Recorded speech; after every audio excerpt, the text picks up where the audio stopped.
Are GPs hiding behind phones?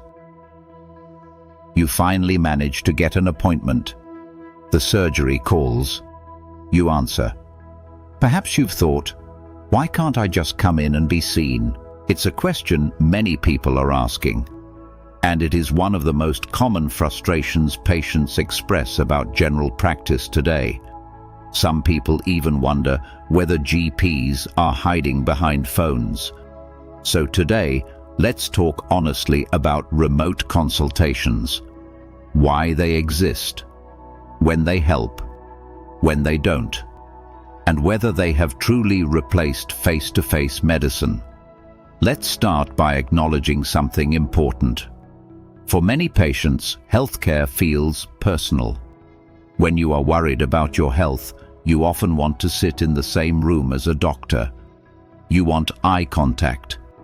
You want reassurance. You want someone to examine you if necessary. And that's completely understandable.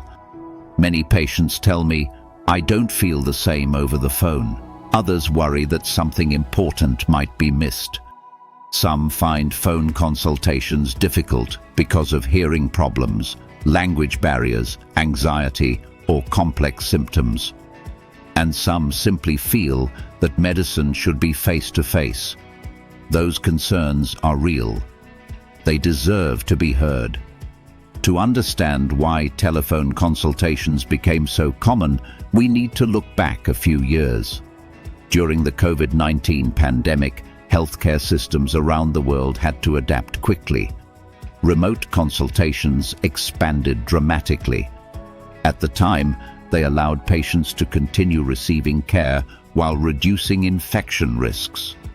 What many people discovered during this period was that some problems could actually be managed effectively without a patient needing to travel to the surgery.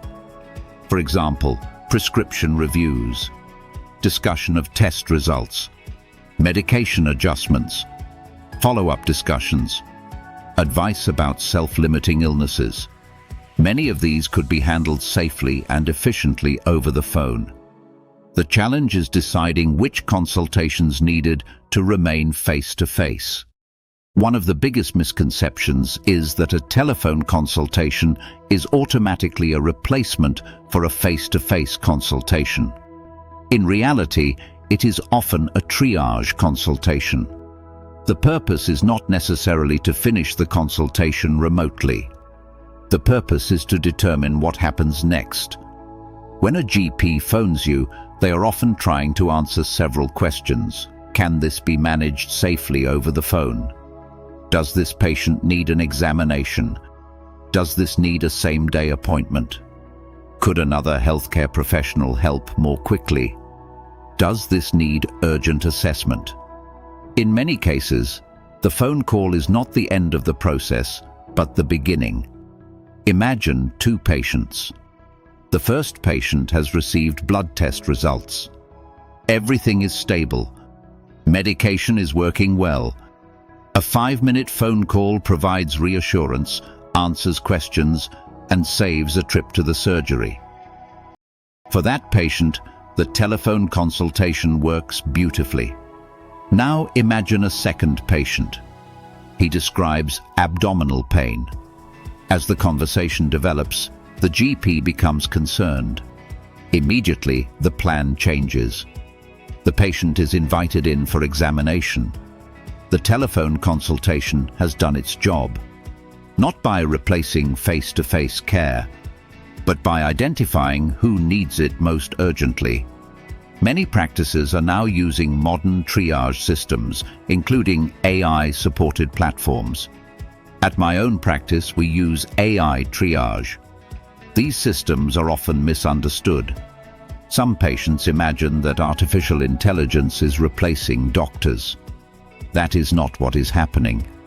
The goal is to help practices understand and manage demand more effectively. The system gathers information. The clinical team reviews it. And then decisions are made about the most appropriate form of care. Who needs a GP? Who might be better helped by a pharmacist? Who needs a nurse? Who needs same-day review? Who can be managed remotely? Who should be seen face-to-face? The technology helps organize information. The clinical decisions remain human. So, how many face-to-face consultations still take place in GP surgery? Every day across the NHS, millions of patients are seen face-to-face by GPs and other primary care clinicians. Examinations still happen. Difficult conversations still happen.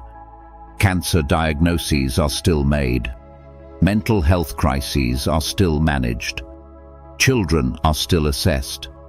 Elderly patients are still reviewed. Home visits still occur. Face-to-face medicine review has not disappeared. What has changed is that practices are trying to use the right consultation method for the right situation. Perhaps the debate shouldn't be phone or face-to-face. Perhaps the better question is, what is the safest and most effective way to help this patient? Sometimes that's a phone call. Sometimes it's a video consultation. Sometimes it's an online message. And sometimes only a face-to-face appointment will do. Good medicine is not about defending one approach over another. It is about using the right approach for the right person at the right time. There is another side to this conversation. Telephone consultations are not always easier for doctors. In some ways, they can be harder. You lose visual cues. You cannot examine the patient. You may miss body language. You rely heavily on listening. Clinical uncertainty can actually increase. That means GPs are constantly deciding, am I confident this is safe? Do I need to bring this patient in? Do I need urgent assessment? Those decisions carry responsibility. And that responsibility remains exactly the same whether the consultation is remote or face-to-face. So, are GPs hiding behind phones? No, the vast majority are doing what they have always done, trying to provide safe care for the patients in front of them. The phone is simply one tool among many. Sometimes it is the right tool. Sometimes it isn't. And good general practice is knowing the difference. The goal has never been to replace face-to-face medicine. The goal is to make sure every patient receives the right care at the right time in the right way. This is the diary of a UK GP. And if you've ever wondered why your appointment started with a phone call instead of a waiting room, I hope this episode has helped explain some of the thinking behind it. Trust in healthcare doesn't rebuild through arguments. It rebuilds through understanding. I'll see you in episode 6.